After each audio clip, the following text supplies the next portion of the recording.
Chapter 88, The Table of the Shewbread. Exodus chapter 25, verses 23 to 30. Thou shalt also make a table of shittim wood. 2 cubits shall be the length thereof, and a cubit the breadth thereof, and a cubit and a half the height thereof. And thou shalt overlay it with pure gold, and make thereto a crown of gold round about. And thou shalt make unto it a border of an handbreadth round about, and thou shalt make a golden crown to the border thereof round about. And thou shalt make for it 4 rings of gold, and put the rings in the 4 corners that are on the 4 feet thereof. Over against the border shall the rings be for places of the staves to bear the table. And thou shalt make the staves of shittim wood, and overlay them with gold, that the table may be borne with them. And thou shalt make the dishes thereof, and spoons thereof, and covers thereof, and bowls thereof, to cover withal, of pure gold shalt thou make them. And thou shalt set upon the table shewbread before me alway. Exodus chapter 25, verses 23 to 30. Calvin Coolidge, in an historical essay, wrote, "It is only when men begin to worship that they begin to grow. True worship compels a man to look beyond himself, beyond man, and beyond time. It is opposed to a humanistic self-absorption. True worship will require us, among other things, to be charitable to all men, but for the Lord's sake, not man's." The fact is important as we come to the table of the shewbread. It was to be overlaid with gold. At this point, many over the centuries have been like Judas, ready to condemn any use of wealth simply to glorify God. We are told that all the disciples resented seeing an alabaster carafe of very precious ointment poured over Jesus. Matthew chapter 26, verses 7 to 9, Mark 14, verses 3 to 5. John tells us that Judas Iscariot was the instigator of this protest. Then Jesus, 6 days before the Passover, came to Bethany, where Lazarus was, which had been dead, whom he raised from the dead. There they made him a supper, and Martha served, but Lazarus was one of them that sat at the table with him. Then took Mary a pound of ointment or spikenard, very costly, and anointed the feet of Jesus, and wiped his feet with her hair, and the house was filled with the odour of the ointment. Then saith one of the disciples, Judas Iscariot, Simon's son, which should betray him, "Why was not this ointment sold for 300 pence and given to the poor?" John chapter 12, verses 1 to 5. The obvious opinion was that the Lord does not deserve our best, but that men do, especially the poor. This is an opinion very much with us today, and also over the centuries. Many have protested strongly in the medieval era as now at the idea that any church should be beautiful or costly. This was not merely a Franciscan idea in the medieval era, and it is certainly popular in many evangelical circles today, and also among liberation theology adherents, Protestant and Roman Catholic alike. This view is clearly not biblical, and its origins are in the Marcionite kinds of thinking. We do not know the exact dimensions of this table because we are ignorant of the exact length of a cubit in that era.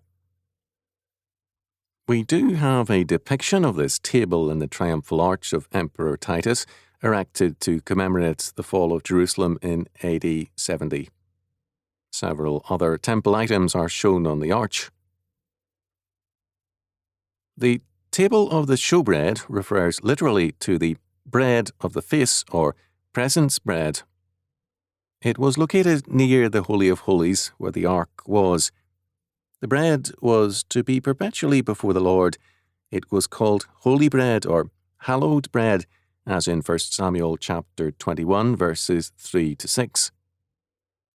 It was regularly replaced on the table, and its meaning was akin to the first fruits. Because the product of the earth is God's gift to man, it should be used by man in God's service. This ritual is echoed in the Lord's Prayer. In praying, "Give us this day our daily bread," Matthew chapter 6, verse 11, we recognize God as the giver, and we dedicate ourselves and His gifts to us to His service. For immediately before that we pray, "Thy kingdom come, thy will be done, in earth as it is in heaven," Matthew chapter 6, verse 10. There were rings on the feet of the table of the shewbread for carrying it by staves. In verse 15, there are strict rules about transporting the ark. The staves were to remain in their rings. Because the table of the shewbread represented man's life dedicated to God, it did not have the same unapproachable sacredness as the ark. The bread was changed on every Sabbath, and normally only the priests could eat it. The perpetual presence of the bread before God represented man's perpetual consecration to God. The shewbread, thus, among other things, sets forth the fact that we are always in God's presence, and therefore our dedication and service must be perpetual. In Leviticus chapter 24, verses 5 to 9, we have the specific directions for the preparation and presentation of the shewbread. There were to be 12 loaves, one for each tribe. There were various utensils on the table for the drink offerings and the incense offerings. Offerings of food and drink were here symbolically set forth to signify that man, who depends on God for his life, must be ready in faith to surrender the means of life to the giver and thereby manifest his trust in the Lord. We have reference to this in Deuteronomy chapter 8, verses 2 and 3. "And thou shalt remember all the way which the Lord thy God led thee these 40 years in the wilderness, to humble thee, and to prove thee, to know what was in thine heart, whether thou wouldest keep his commandments or no. And he humbled thee, and suffered thee to hunger, and fed thee with manna, which thou knewest not, neither did thy fathers know, that he might make thee know that man doth not live by bread alone, but by every word that proceedeth out of the mouth of the Lord doth man live." In Numbers chapter 4, verse 7, the shewbread is called the continual bread, or in Moffat's version, the perennial bread. Both terms reflect the same fact. Man's dedication is not limited to his appearance in a temple or church, but is instead perpetual. We are always to live in his presence and in his service. The parallel between the tabernacle and a palace can be seen also in the table of the shewbread. The subjects of the great king set forth their continuing allegiance by means of a bread offering. Bread is an ancient type of life, and the term bread of life is a familiar one in the Bible and elsewhere. Since God, the great King, is the author of life, we acknowledge our total dependence on him by giving him bread, the bread of human life. Paul refers to this in 1 Corinthians chapter 10, verse 17. "For we, being many, are one bread and one body, for we are all partakers of that one bread." Jesus Christ is our bread of life, and in him we are one bread, or one life, and one body. According to Edersheim, the bread laid before him in the northern or most sacred part of the holy place was that of his presence, and meant that the covenant people owned his presence as their bread and their life.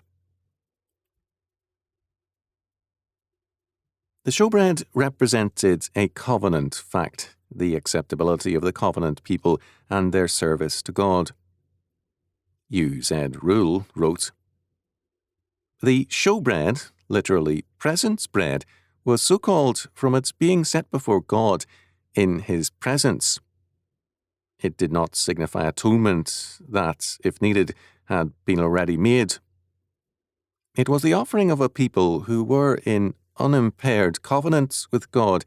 It signified free access into his presence, and it was, in that access, a thankful offering by God's people of a gift received from him. That gift was God's own best of material gifts, that is to say, bread. But further, as bread is not a raw material, but the product of human industry, its offering signified the dedication to God of human industry, the use of men's powers in his service. And then again, its being eaten every Sabbath by the priests, the representatives of the people, signified the people's continued enjoyment of communion with God by eating his bread. The whole idea expressed was that of a grateful acknowledgement of unimpaired and continuous privilege. The bread used was unleavened bread. According to some scholars, the table of showbread was close to the ark and in the outer area of the Holy of Holies, beyond the curtain to the right of the golden candlesticks, and with the altar of incense between it and the curtain separating the ark and the holiest area. In the forefront of the tabernacle was the altar of burnt offerings and the laver. This seems to be the most faithful account. The table of the showbread was thus an important part of the sanctuary, one not commonly seen by men. There is an important fact here. Some late medieval cathedral sculptors, in working on stone figures high on a cathedral wall, carved only the front. Other men over the centuries carved the stone front and back. What men could not see was still visible to God. In humanistic worship, the audience is man, and what man sees is regarded as important. With the Renaissance, men saw life as a stage play before other men.